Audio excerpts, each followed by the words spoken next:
La séquence suivante est un exemple de mise en pratique de la vente conviction. Bien sûr, chacun adapte et utilise la technique de la vente conviction selon sa personnalité et sa sensibilité. Mais les 7 règles d'or restent toujours applicables.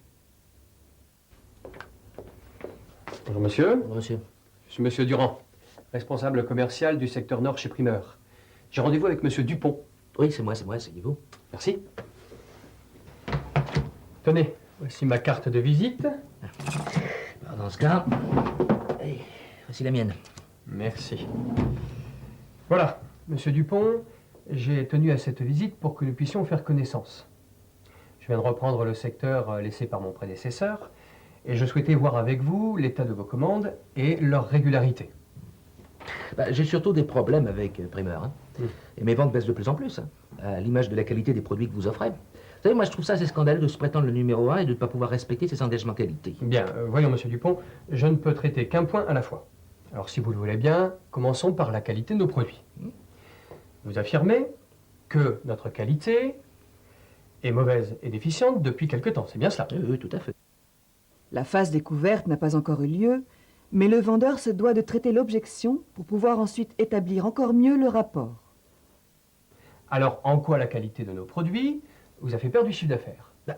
Je vois bien que mes clients se plaignent de vos fruits. Ils les boudent. Et donc, c'est vos produits qui sont en cause. Nos produits sont en cause. Ouais.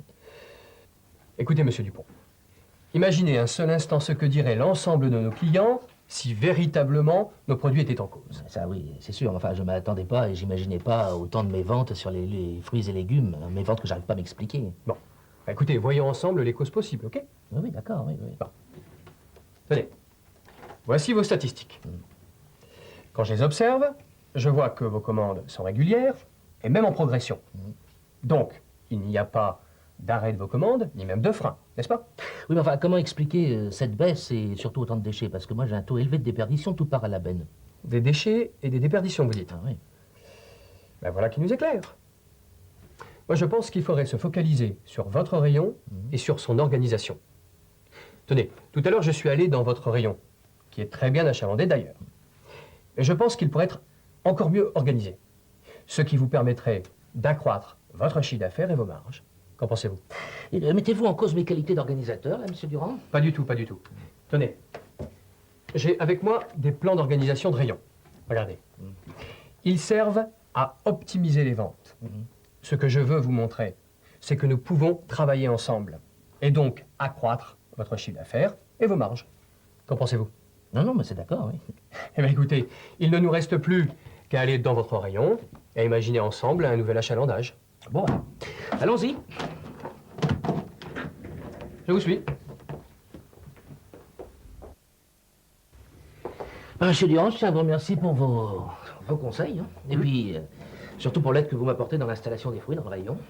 Je vous en prie, c'est naturel et puis ça fait partie de mon travail. Bon.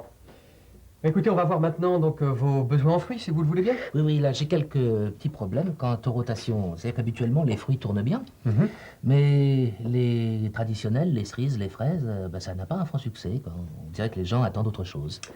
Et si je vous dis que nous avons une nouvelle gamme qui correspondra aux attentes des consommateurs, qu'est-ce que vous me répondez? J'attends de voir. Bien. Alors, je vous propose notre nouvelle gamme Exotica, qui correspond aux attentes des consommateurs. Car que veulent-ils? Du voyage, de l'exotisme, de la saveur, en fait, du nouveau et du rêve. Eh bien, chez nous, Primeur, nous vous proposons de référencer une nouvelle gamme qui correspond, je le répète, à un réel besoin.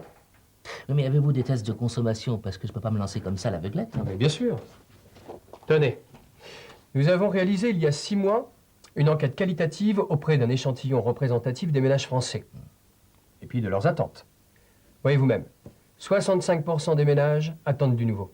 Ça, bien sûr, les gens attendent du nouveau, mais votre gamme a-t-elle été testée? Ah, mais bien sûr. Tenez, je vous présente la gamme. Elle se compose de 3 grands produits. L'ananas de Caracas, la mangue de Thaïlande et la poire de Chine. Ces 3 fruits répondent à un type de consommation. Je reprends. L'ananas pour la sensation de fraîcheur, la mangue pour le goût du sirop et la poire pour se désaltérer.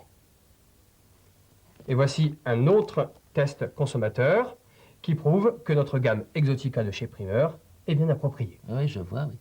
Et ces petites merveilles, là, c'est combien? Alors prenons par exemple la mangue de Thaïlande. Nous avons un prix rendu magasin de 12 francs hors taxe, ce qui nous donne un prix public conseillé de 24 francs TTC. Non, c'est cher.